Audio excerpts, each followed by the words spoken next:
हमारे जो यूथ कांग्रेस के बब्बर शेर हैं, हमारे यूथ कांग्रेस के लोग, हमारे कार्यकर्ता बब्बर शेर, आप किसी से नहीं डरोगे। आप में कांग्रेस पार्टी का खून है, देशभक्ति का खून है, आपको डरने की जरूरत नहीं है। रुको जरा, सब्र करो। ये जूते मारे जा रहे हैं आपके कांग्रेस के इन बनियानधारी नेताओं को। दिखाइए जूते मारने वाली विजुअल, देख रहे हैं जूते पड़ रहे कांग्रेस वालों को। क्या लग रहा था आपको अवार्ड मिलेगा? लेकिन विरोध प्रदर्शन करना उनका हक है, उनका अधिकार है। विरोध प्रदर्शन और लफंगे में अंतर होता है। आपने कहा, किसने कहा ये गुंडे? मैंने कहा और मनीष जी ने कहा। हमने कहा इनको गुंडा लफंगा और बहुत कुछ कहा। ये बड़ी अच्छी बात कही है। जनता उन लोगों को भी दौड़ाएगी जिन्होंने अपनी पत्रकारिता का ईमान बेचा है सरकार के हाथों कुछ पैसों के लिए। अभी मदद है भाई, अभी मदद है। हमारे देश में चमचे पत्रकार बहुत है जो कांग्रेस पार्टी के जूते के तलवे चाटते थे दिन भर, ब्रेकफास्ट, लंच और डिनर। चाटुकार पत्रकार, ये रबिश पत्रकार, ये रबिश यानी कि गार्बेज, यानी कि बेकार, यानी कि चमचे पत्रकार, ये जूते के तलवे सुबह शाम उठकर हाजमोला की टैबलेट की तरह दिन में 6 बार, जैसे कोई हाजमोला का टैबलेट लेता है, ये 10 बार दिन में जूते के तलवे चाटते थे कांग्रेस पार्टी के। और बताता हूं मैं, और बताता। तो हेलो दोस्तों, नमस्कार, जय जय श्री राम। दोस्तों आज का एक और डिबेट वीडियो काफी धमाकेदार होने वाला है, क्योंकि आज के डिबेट में हमें देखने को मिलने वाले हैं न्यूज एंकर अर्णव गोस्वामी और उनके साथ में बीजेपी के प्रवक्ता प्रेम शुक्ला। दोस्तों आज के इस डिबेट में अर्णव गोस्वामी ने कांग्रेसी प्रवक्ताओं को डिबेट में इस तरह से धोया है और इस तरह से बेइज्जत किया है, साथ ही साथ राहुल गांधी को भी उन्होंने जमकर बेइज्जत किया है, जिसे आप लोगों को देखने और सुनने में आनंद आने वाला है। तो आज के इस डिबेट में आप लोग शुरू से लेकर अंत तक बने रहिएगा, पूरे डिबेट को ध्यान से सुनिएगा, तभी आप सभी को पूरी डिबेट समझ में आएगी। और हाँ दोस्तों, अगर आज की यह डिबेट आप सभी को अच्छी लगेगी तो वीडियो को लाइक करके चैनल को हमारे जरूर सब्सक्राइब करिएगा। आइए आज की इस धमाकेदार डिबेट को स्टार्ट करके देख लेते हैं। चलो भाई देखो अब मैं क्या करता हूँ। तस्वीर दिखाई जाए, क्योंकि लोग इतने फेडअप हो गए ना कांग्रेस पार्टी से। पंकज, ये जूते मारे जा रहे हैं आपके कांग्रेस के इन बनियानधारी नेताओं को। आप देख रहे हैं पंकज जी, जूते मार रही है पब्लिक कांग्रेस वालों को जूते मार रही है, जूते देख रहे हैं। और करिए ड्रामा, और जूते पड़ेंगे, इलेक्शन में भी जूते पड़ेंगे। देख लीजिए पंकज जी, दिखाओ फुल फ्रेम, दिखाइए जूते मारने वाली विजुअल, देख रहे हैं जूते पड़ रहे कांग्रेस वालों को। क्या लग रहा था आपको? क्या लग रहा था आपको अवार्ड मिलेगा? विरोध प्रदर्शन करने के और भी बेहतर तरीके हो सकते थे, लेकिन ये प्रदर्शन है, ये सर्कस है। नहीं पूरी प्रेम शुक्ला जी, ये प्रदर्शन है, ये प्रदर्शन है। इन अर्धनंगों को एआई समिट में ले जाना प्रदर्शन कहते हैं, ये प्रदर्शन है। मानसिक अस्पताल ले जाइए इनको, मानसिक अस्पताल, मेंटल हॉस्पिटल। बात तो सही है। प्रेम शुक्ला जी कहते हैं प्रदर्शन है। आपको जिसको जहां ले जाना है, अरे मुझे नहीं ले जाना, आपको ले जाना है। कौन किस को कहां ले जाना चाहता है? इसको लफुए है ये। क्या लफुए? ये प्रदर्शनकारी नहीं है, ये लफुई है, लफुई। लफंगे बेहतर तरीके हो सकते थे, लेकिन विरोध प्रदर्शन करना उनका हक है, उनका अधिकार है। हर्षवर्धन जी, पूरा अधिकार है कि वो कहीं भी विरोध प्रदर्शन करें, देश की अंतर होता है पंकज चिंता बाबू, जाहिर करते हुए। विरोध प्रदर्शन और लफंगे में अंतर होता है। एआई का विरोध नहीं किया, एआई समिट में उन्होंने एआई ग्लोबल समिट का विरोध नहीं किया।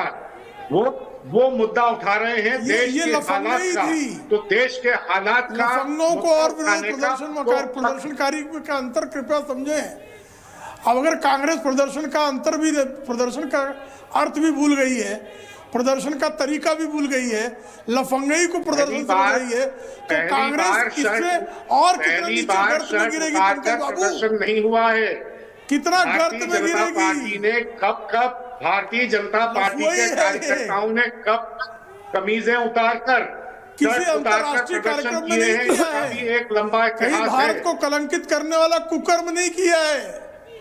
नहीं, क्या कलंकित किया? एक उदाहरण दीजिए कि कहीं भारत और भारतीयता को अरे भारत मंडपम में क्या है एआई समिट में कलंकित नहीं हुआ, उससे क्या क्यों व्यवस्था थी ये कि नंगा नंगे होकर दौड़ो? बेशर्मो, शर्म करो, शर्म। युवक कांग्रेस, एक तो समझ में नहीं आता कि युवक कांग्रेस के लोग कपड़े उतारने के अलावा और कुछ नहीं जानते हैं क्या? कोई कंस्ट्रक्टिव रोल नहीं है इनका? क्या आपकी पार्टी भी वहां पे बनियानधारी या टॉपलेस प्रोटेस्ट करती या करवाती? नहीं, मैं तो पहले ही बोल रहा हूं ना कि वो जगह ठीक नहीं थी। अच्छा, लेकिन यहां पर जो बात हो रही थी अभी कि ये पॉलिटिक्स नहीं गुंडागर्दी है, किसी एक पैनलिस्ट ने बोला ना, ये मनीष जी ने बोला, मैं भी कह रहा हूं मनीष जी को लाइए। मैं इनकी बात, ये गुंडागर्दी नहीं है जी। मैंने कहा बोलने दिए सर, ये गुंडागर्दी नहीं तो क्या है? अर्नब जी, ये ठीक नहीं है। आप नहीं 1 वर्सेस 1। बिल्कुल, आप लोग लगातार मुझे डिस्टर्ब नहीं, मैं डिस्टर्ब नहीं कर रहा। एक मिनट, मैंने सिर्फ कहा, आपने कहा किसने कहा ये गुंडे, मैंने कहा और मनीष जी ने कहा। हमने कहा इनको गुंडा लफंगा और बहुत कुछ कहा। ये बड़ी अच्छी बात कही आप। राहुल गांधी के इस कुकृत्य के ऊपर जो कोई भी समर्थन के लिए खड़ा होगा, जनता ऐसे ही दौड़ाएगी। इस बात को आप समझिए। Enough is enough. लोग जो है परेशान हो रही है, इस तरह की राजनीति को लेकर के दौड़ाएगी जिन्होंने अपनी पत्रकारिता का ईमान बेचा है सरकार के हाथों कुछ पैसों के लिए। जनता उनको भी दौड़ाएगी। इस देश के इतिहास में उन पत्रकारों का भी नाम लिखा जाएगा जो चंद पैसों के लिए पत्रकारिता को बेच रहे हैं। अभी बदत है भाई, अभी बदत है। फराज किदवई, इतिहास में उन पत्रकारों, फराज किदवई जी मेरी बात सुनिए। फराज किदवई जी बात सुनिए, मेरी बात सुनिए, मेरी बात सुनिए, सुनिए मेरी बात सुनिए। कैपिटल, अरे शांत, के लिए पत्रकारिता हो रही है, कैपिटल के लिए। अरे शांत हो जाइए, अरे शांत हो जाइए। अरे चमचागिरी करने वाले पत्रकार जो आपके हैं, मेरी बात सुनिए। अब चिल्लाइए मत, मैं आपको बस 2 बातें कहूंगा। मैं आपको 2 बातें कहूंगा। मेरी बात सुनिए फराज जी, सब कुछ दूध का दूध और पानी का पानी हो जाएगा। कहां हैं वो रबिश वाले चमचे? आप मुझे पत्रकारिता सिखा रहे हैं तो आपको जवाब मेरा यह है आपको कि कई रबिश, आपको मेरी बात सुनिए ना, मेरी बात सुनिए ना। अरे मैं बात सुनिए ना। अब आपने कुछ कहा तो चलिए, मेरी बात नहीं कर रहे हैं, मगर मैं उल्टा जवाब दे रहा हूं आपको। मेरी बात सुनिए। हमारे देश में दोस्तों, अरे भाई मैं कुछ बोल रहा हूं, अब आप भी मेरी बात सुनिए। कैपिटल टीवी को छोड़ दीजिए, मैं बात कर रहा हूं। हमारे देश में चमचे पत्रकार बहुत है जो कांग्रेस पार्टी के जूते के तलवे चाटते थे दिन भर, ब्रेकफास्ट, लंच और डिनर। ये कांग्रेस पार्टी के जूते के तलवे चाटते थे। ये चाटुकार पत्रकार, ये रबिश पत्रकार जो अचानक कह रहे हम बड़े एंटी एस्टेब्लिशमेंट है, ये बिके हुए कोंगी जूते के तलवे चाटने वाले रबिश पत्रकार, इनके बारे में कुछ बोलेंगे? कलमाडी जब स्कैम कर रहा था, ये सारे जूते के तलवे चाट रहे थे। 2G स्कैम हुई थी, ये जूते के तलवे चाट रहे थे कांग्रेस पार्टी के। अरे रुकिए, मेरी बात सुनिए, अभी तो मैं दूंगा। आदर्श स्कैम किया था, अशोक चौहान की नौकरी गई थी, सुन लीजिए।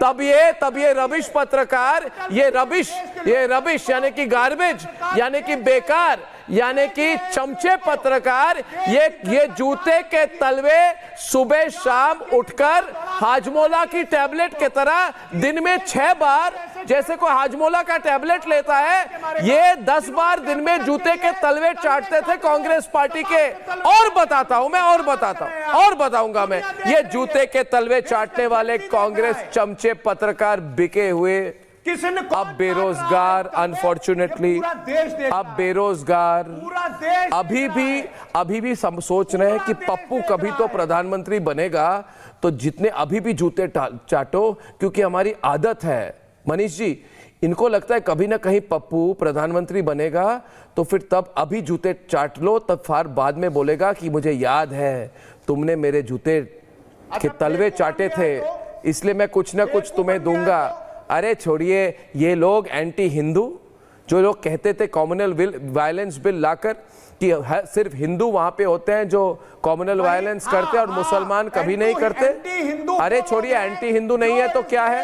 राहुल गांधी, अरे छोड़िए ना सब कुछ। अरे हम हैं, मेरी बात सुनिए, हम है ना। अब मैं दूसरी मीडिया की बात नहीं जानता। हर दिन एक केस जीतता हूं कांग्रेस पार्टी के खिलाफ, हर दिन एक केस जीतता हूं कांग्रेस पार्टी के खिलाफ।